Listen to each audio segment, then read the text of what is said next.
And then the Mythril Mines finish up with Barrett and Red fighting the Mythril Golem Boss. Do you remember the Mythril Golem Boss? Who couldn't remember? That cool rock formation monster thing, right? Well, so this is what I was telling you in the beginning of the episode of one of the reasons I loved this chapter and how they closed it in the end is because in The Lord of the Rings, when Gandalf's telling the party about the story about the dwarves' greed and they dug too deep and they basically unearthed the Balrog of Morgoth, right? Yeah. Which is what was their ultimate undoing.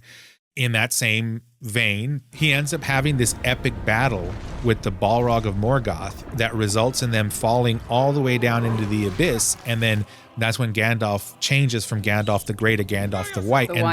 The theory is that he is cleansed and purged of all imperfections in the flame of the Balrog. And that's how he becomes Gandalf the White. Yes, I remember that. It reminded me of like, this was Final Fantasy's version of the epic fight with the Balrog of Morgoth at the bottom of the mine where the Mythril was being mined out of. Interesting. Except we got a Mythril Golem. Not the same, but like on parallel tracks. And Interesting. So, of course, I loved it. I was all about it. And I was like, I'm going to kill this thing. I couldn't wait. Because to me, I was fighting the Balrog of Morgoth. Yeah, see, I didn't even think about that, but I could see how there's some parallels there. That's cool. Unfortunately, because I was reading more into it than is actually there.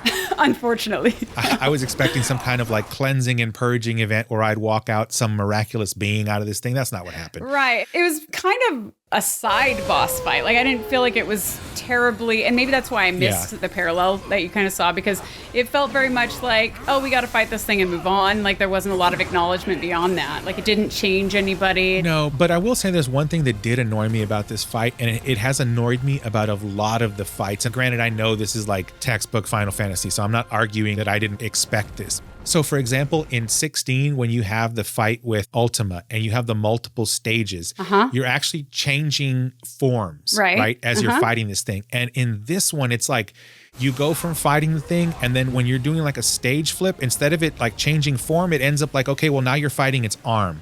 Or now it has two arms. Right.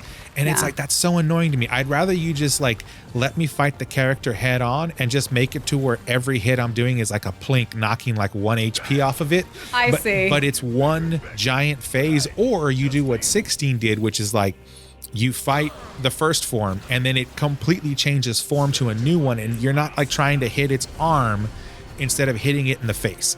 That's annoying to me too, but got it. Having played Final Fantasy for so many decades at this point, like, you know, that's I know a that's thing. Yeah, it's the game and I can't do it. Happens a lot.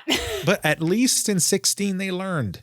Now I realize they're completely different stories. Yeah, it's different stories, but also that's the Ultima boss, right? That's the final boss. Right. Like, it makes sense to put tons of money and production value and thought into like what phases and like how people are going to change. This is just some rock monster in a cave that wasn't even in the original game. So I feel like I forgive it for that. He's made of Mythril though, so like it should be a very difficult, arduous fight. Was it hard for you? No. Did you think it wasn't hard for me either? Not at all. Pretty easy. I mean, this thing was made, the whole thing was Mythril. It wasn't like I have Mythril armor, I have a Mythril weapon. Like, it is Mythril that you're fighting. Right. So it should have been very difficult. But they kind of downplayed Mythril as not being that intense at the very beginning of the cave. So because they have better stuff now that's infused with it's like they're setting up this boss as a threat, but it's not an ultimate threat.